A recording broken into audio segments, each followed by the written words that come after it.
Un drame d'une violence insoutenable s'est déroulé lundi soir dans le quartier des Cévennes à Montpellier, bouleversant un paisible immeuble résidentiel. Aux alentours de 21 heures, un enfant de 6 ans a chuté du balcon du 2e étage dans des circonstances qui ont rapidement basculé de l'accident au cauchemar familial. Les premiers secours, arrivés en urgence, ont découvert le petit garçon grièvement blessé, mais conscient. Il souffre de contusions aux membres. Mais ses jours ne sont heureusement pas en danger. Pourtant, derrière cette chute, un soupçon terrible s'est très vite imposé. Plusieurs témoins, voisins et passants présents dans la rue, affirment avoir vu le père, âgé de 49 ans, pousser délibérément son fils par-dessus la rambarde. Pire encore, selon les déclarations, la scène s'est déroulée sous les yeux du grand frère de la victime, âgé de 10 ans, qui a assisté à l'horreur sans pouvoir intervenir. D'après les éléments recueillis, l'homme aurait d'abord maintenu son fils au-dessus du vide, dans ce qui ressemblait à une forme d'intimidation, avant de relâcher prise. Les cris de l'enfant, les hurlements du voisinage et la panique qui a suivi ont alerté les secours, puis la police. À leur arrivée, le père a tenté de fuir les lieux, mais a été rapidement intercepté par les forces de l'ordre. Il a été placé en garde à vue.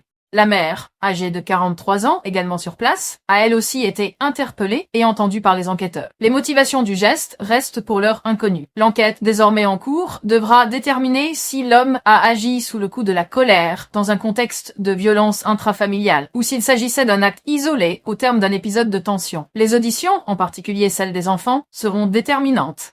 Alors que le petit garçon est désormais hospitalisé au CHU de Montpellier, une seule certitude demeure. Ce soir-là, l'innocence d'un enfant s'est brisée au pied d'un immeuble.